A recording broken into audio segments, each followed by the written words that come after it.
شفاء صدور فاض وعطر كل لسان. بخار کا علاج رسول اللہ صلی اللہ علیہ وسلم طریقہ بتاتے ہیں. اس میں 2-3 احادیث ہیں، انہی کو ہم دیکھیں گے. ویسے بہت لینتھی ہے لیسن، لیکن ہم نے چونکہ احادیث کے حوالے سے چلنا ہے تو اس لیے ہم زیادہ تر احادیث پہ اکتفا کریں گے اور دیکھیں گے کہ اصل طریقہ کیا تھا. صحیح بخاری اور مسلم دونوں کتابوں میں نافع نے ابن عمر سے روایت کی ہے کہ نبی کریم صلی اللہ علیہ وآلہ وسلم نے فرمایا، بخار یا بخار کی تیزی جہنم کی لپٹ سے ہے، اسے دور کر دو پانی کے ذریعے یا چھینٹے دے کر یا وضو سے یا غسل سے، یعنی ان میں سے کسی بھی طریقے سے. کتنے طریقے بتائیں ایک بخار کے؟ پانی کے ذریعے، پانی کسی بھی طریقے سے، جیسے اسپونجنگ کی جاتی ہے آج کل، ٹاول بھگو کے ٹھنڈے پانی میں اور پھر اس کو نچوڑ کے پٹیاں رکھی جاتی ہیں، تو کیا کیا آپ نے؟ پانی کا استعمال کیا. پھر چھینٹے دے کر بھی، کہیں چھینٹوں کی ضرورت پڑ جاتی ہے، پٹی بھی نہیں رکھ سکتے، ہو سکتا ہے آپ کے پاس پٹی نہ ہو، اب کیا کریں؟ ہاتھ بھی گیلا کر کے رکھا جا سکتا ہے، پانی کو استعمال کرنا ہے. وضو کرا کے، وضو کر کے یا وضو کرا کے. مریض جس کو بہت تیز بخار ہے اس کو آپ وضو کرا دیں، کتنا پیارا طریقہ ہے کہ اس کے ہاتھ منہ دھلا کے بالکل اس کو صاف ستھرا بھی کر دیں اور بخار بھی ہلکا ہو جائے. یا پھر غسل کے ساتھ، دیکھیں صرف یہ نہیں فرمایا کہ جیسا بھی بخار ہو اٹھا کے غسل کرا دیں. اب اگر نمونیے میں آپ اس کو نہلا دیں گے تو کیا ہوگا؟ زندہ رہے گا مریض، جان خطرے میں ہے نا. تو اس لیے یہ سارے طریقے بتائیں کہ اگر سردی کا بخار ہے، ٹائیفائڈ ہے، نمونیا ہے، یا کسی اور آنتوں کے انفیکشن سے جب ڈائریا ہو جاتا ہے اور اس کے ساتھ جو بخار ہو جاتا ہے، تو ایسے میں مریض کی قوت مدافعت بہت کمزور ہو چکی ہوتی ہے، مریض بہت تھکا ہوا اور نکاہت محسوس کرتا ہے. تو ایسے میں اس کو چھینٹے یا پٹیاں یا پانی کا ہاتھ لگا دینا ہی کافی ہے، کیونکہ ہو سکتا ہے زیادہ ٹھنڈا کرنے سے وہ مزید اس کی پسلیوں میں درد ہو جائے یا جسم میں درد ہو جائے، کیونکہ ٹائیفائڈ کا مریض بھی جو ہے نہانے کے بعد جسم درد محسوس کرتا ہے. اور اسی طرح نمونیا والے کو بھی احتیاط کے ساتھ نہلایا جاتا ہے. نہلانے کو تو نہلایا جا سکتا ہے، خوب گرم پانی میں آپ اس کو لٹا دیں، بٹھا دیں، لیکن نہلانے کے بعد کی حفاظت بڑی امپورٹنٹ ہے. وہ اکثر لوگ نہیں جانتے، جس کی وجہ سے نہلانے سے پرہیز بتایا جاتا ہے. کیونکہ گرم گرم ٹبس کے پانی سے نکال کر پھر کمرے کو اتنا گرم ہونا چاہیے کہ وہ پانی اور کمرے کا ٹیمپریچر ایکول ہو، تو پھر تو کوئی حرج نہیں. لیکن یہ احتیاطی تدابیر چونکہ لوگ اختیار نہیں کرتے، اس لیے مریض کو آدھا مار دیتے ہیں. تو کہا جاتا ہے کہ نہ نہلائیں تو بہتر ہے کچھ دن، یعنی 3 دن یا جتنے بھی دن سیویئر کنڈیشن ہے اتنے دن میں. ہاں، پانی کے چھینٹے اس کو دیے جا سکتے ہیں، یا پھر اسپونجنگ نمونیے کے مریض کو بھی کی جا سکتی ہے. بہت زیادہ کپڑے پہنانے سے گریز کرنا چاہیے، اتنے کپڑے نہ پہنائیں کہ اس سے بہت پسینے آ جائیں، اور اتنے کم بھی نہ کریں کہ مزید دردیں شروع ہو جائیں.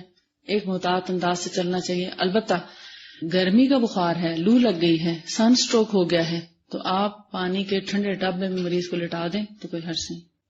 گرمی کے موسم میں اگر سورج کی گرمی سے بخار ہو گیا ہے یا سن سٹروک اسی کو بولتے ہیں نا، لو لگ جاتی ہے جب، تو پھر مریض اگر ٹھنڈے پانی میں بیٹھ بھی جائے یا مسلسل سر پہ ٹھنڈا پانی ڈالا جائے تو کوئی حرج نہیں، بخار بھی کم ہوگا، مریض کو آرام بھی پہنچے گا. تو یہ 3 یا 4 طریقے جو ہیں، یہ ہر بخار کی نوعیت کو دیکھا جائے گا، مریض کی کنڈیشن کو دیکھا جائے گا، چھوٹے بڑے جوان کے لحاظ سے ان چیزوں میں سے کسی ایک چیز کا استعمال کیا جائے گا.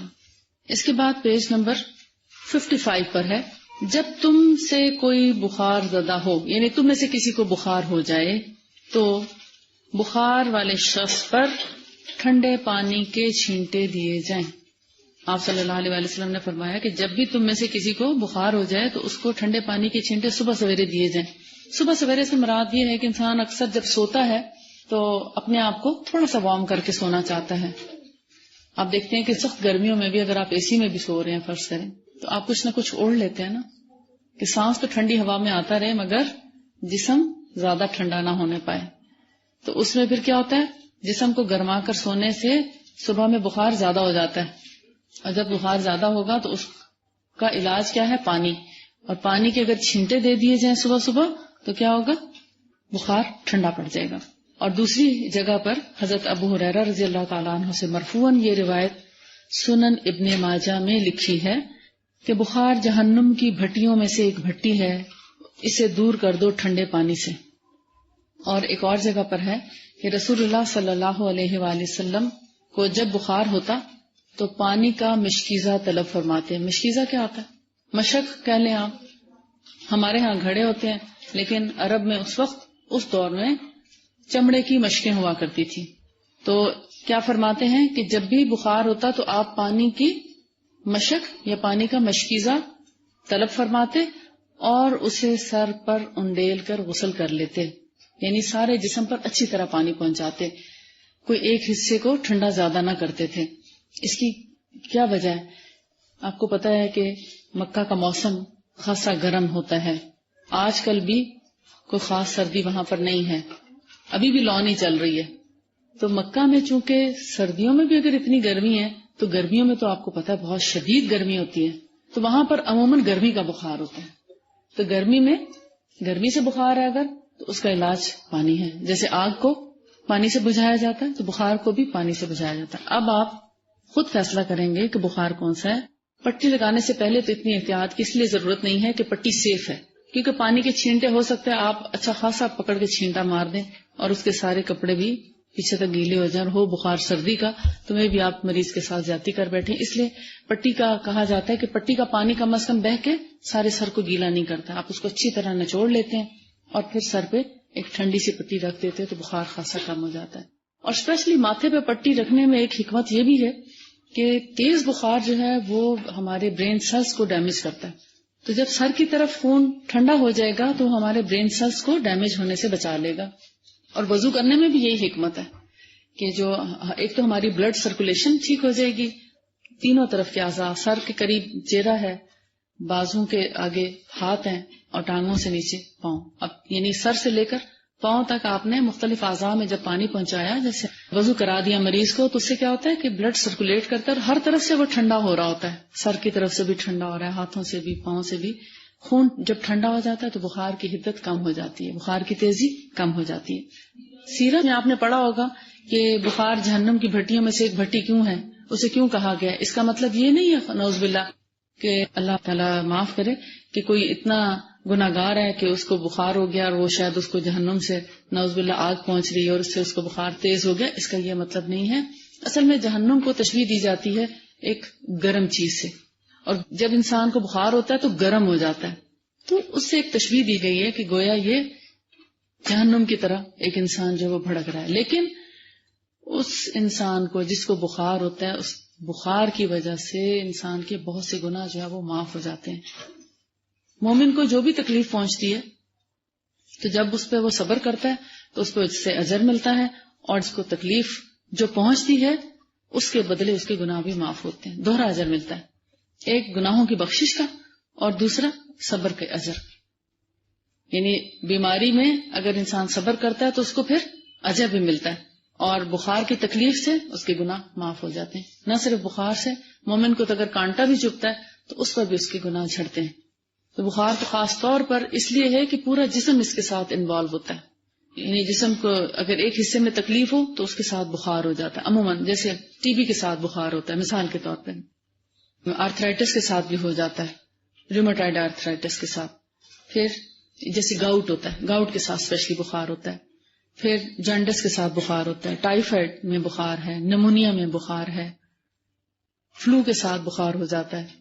پھر بعض اوقات جسم میں دردوں کے ساتھ بخار ہو جاتا ہے، عام جیسے ٹھنڈ لگتی ہے، موسم بدلتا ہے اور گلا خراب، اس کے ساتھ بخار ہو جاتا ہے. چوٹ لگ جائے اس سے بخار ہو جاتا ہے، یعنی انفیکشن اتنا ہوتا ہے کہ بخار ہو جاتا ہے. بعض اوقات بوائلز، پھوڑے نکلتے ہیں، اتنے بڑے بڑے گڑھ نکلتے ہیں، ان کے ساتھ بخار ہو جاتا ہے. کتنی وجوہات ہیں بخار ہونے کی. تو ان میں سے جتنی بھی قسمیں ہیں، حالانکہ تکلیف ایک حصے سے شروع ہوتی ہے، چوٹ ایک جگہ پہ لگتی ہے، پورا جسم اس کا ساتھ دیتا ہے اور بخار میں مبتلا ہو جاتا ہے. تو جب پوری باڈی جو ہے وہ تکلیف میں مبتلا ہو جاتی ہے تو اس پر اگر صبر کیا جائے تو اس پر اجر بھی بہت زیادہ ہے اور گناہوں کی بخشش بھی ہے. تو ہمارے گناہ ایسے جھڑتے ہیں جیسے خزاں کے موسم میں درختوں کے پتے جھڑتے ہیں. تو لہذا بخار کو برا بھلا نہیں کہنا چاہیے. ایک اور حدیث میں آتا ہے، حضرت ابو ہریرہ سے روایت ہے کہ بخار کی بات رسول اللہ صلی اللہ علیہ وآلہ وسلم کے پاس نکلی تو ایک شخص نے سن کر بخار کو برا بھلا کہا تو آپ نے فرمایا، بخار کو گالیاں نہ دو، یہ تو گناہوں کو ایسا دور کر دیتا ہے جیسے بھٹی میں لوہے کا زنگ تپنے سے دور ہو جاتا ہے۔ اس سے کیا پتہ چلتا ہے کہ بخار کسی کے گناہوں کی وجہ سے نہیں آتا، یہ ہمارے گناہوں کی بخشش کے لیے آتا ہے اصل میں۔ تو جس کو بخار ہو اس کو تو خوش ہونا چاہیے کہ اس سے میرے تو گناہوں کی بخشش کا ایک بندوبست ہو گیا، اور اس پر صبر کرنے سے اجر بھی ملے گا۔ لیکن اگر بخار ہو جائے تو پانی سے رہنمائی لی جا سکتی ہے فرسٹ ایڈ کے طور پہ۔ اگر تو بخار ٹھیک ہو جائے تو ویل اینڈ گڈ، اگر بخار نہیں ٹھیک ہوا تو پھر اس کے بعد دم بھی کیا جا سکتا ہے، دم کرنے کے باوجود بخار نہ جائے تو پھر علاج کیا جا سکتا ہے، اس کے لیے دوا لی جا سکتی ہے۔ اگر بخار پہلے ہی دن 106 پہ چلا گیا تو کیا آپ انتظار کریں گے کہ آج کے دن میں پانی سے علاج کروں اور پھر میں دوا لوں؟ پھر تو آپ کو فوری ایمرجنسی جانا پڑے گا نا، فوری دوا کرنی پڑے گی۔ لیکن اگر بخار 99 100 تک ہے تو آپ پانی سے علاج کر سکتے ہیں۔ اس کی جو بخار سے پہلے کی کوئی کیفیت تھی، کوئی پیٹ میں درد تھا یا کوئی اور جو بھی وجوہات بن رہی ہیں بخار کی، ان کو دور کرنے کی کوشش کریں گے، اور اگر آپ کے کنٹرول میں نہیں آتا تو پھر آپ اس کے لیے علاج بھی کریں گے، صرف پانی پر اکتفا نہیں کریں گے۔ آپ گھر والوں کو جا کے بتائیں کہ آج کے بعد بخار کی دوائی کوئی نہیں لینی، اور جو ہے اس کے لیے صرف پانی سے علاج کیا جائے گا، اور میں نے آج سے زندگی کا اصول بنا لیا کہ جب بھی بخار ہو تو پانی سے علاج کروں گی۔ تو ایسا اصول مت بنائیے گا۔ فرسٹ ایڈ کے طور پر آپ رہنمائی ضرور لیں گے، بخار کی تیزی کو کم کریں گے پانی کے ذریعے، اور فوراً ہی جیسے ہی مریض کو بخار ہو، چاہے تیز ہے یا ہلکا ہے، آپ پانی کا استعمال ضرور کریں گے سنت سمجھ کر۔ بخار کے علاج کا آغاز آپ پانی سے کریں گے، لیکن اگر مریض کو بہت سردی لگ رہی ہے تو چھینٹے یا غسل نہیں کرائیں گے، بلکہ پانی کی پٹی صرف ماتھے پہ رکھ دیں گے۔ ملیریا میں کیا ہوتا ہے؟ بخار ہوتا ہے تو پھر کیا کرتے ہیں؟ سردی لگتی ہے، اب اس میں اگر آپ مریض کو نہلا دیں گے تو کیا ہوگا؟ مریض نہیں نہانا چاہتا نا۔ تو جس بات پر طبیعت آمادہ نہ ہو وہاں پر فورسفلی نہیں کرنا چاہیے، مریض کے ساتھ زیادتی نہیں کرنی چاہیے۔ ہاں، پانی کی پٹی ماتھے پہ رکھیں، وہ بھی اس کے لیے ناقابل برداشت ہی ہوگی، مگر چونکہ مریض ہے، اس کا بخار کم کرنا ہے، مریض تو چاہتا ہے کہ میرے اوپر 2-3 رضائیاں ڈال دی جائیں تو میں گرم ہو جاؤں، لیکن اس میں آپ دیکھتے ہیں مریض کا بخار بہت شوٹ کر جاتا ہے۔ اگر ماتھے پہ پانی کی پٹی رکھ دیں گے تو مریض کا بخار کم ہو جائے گا، اس کے بعد آپ علاج کی طرف آئیے۔ کچھ بیماریوں میں مخصوص چیزوں کا پرہیز ہوتا ہے، نمونیا میں سردی کا خیال کیا جاتا ہے، اور اسی طرح ٹائیفائڈ میں بھی روٹی کا اور اس طرح کی ثقیل چیزوں کا خیال کیا جاتا ہے تاکہ ایسی چیز جسم کے اندر جائے کہ جو آسانی سے ڈائجسٹ ہو کے جسم سے فضلات خارج ہوتے رہیں۔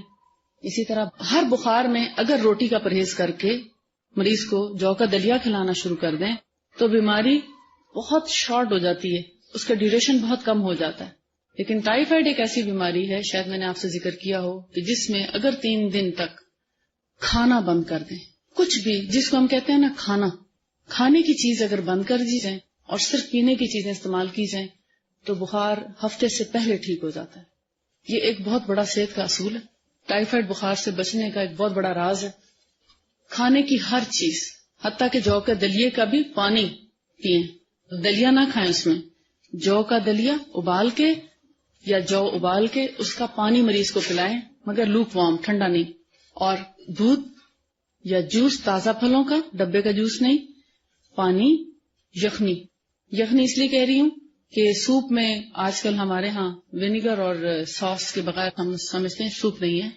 یخنی کا مطلب ہوتا ہے خالص دیسی مرغی کی یخنی، اور اس میں صرف نمک اور معمولی سی دار چینی یا کالی مرچ، اس کے علاوہ ایک چھینٹ لہسن کی یا پیاز کی، جیسے ہم عام طور پہ بناتے ہیں۔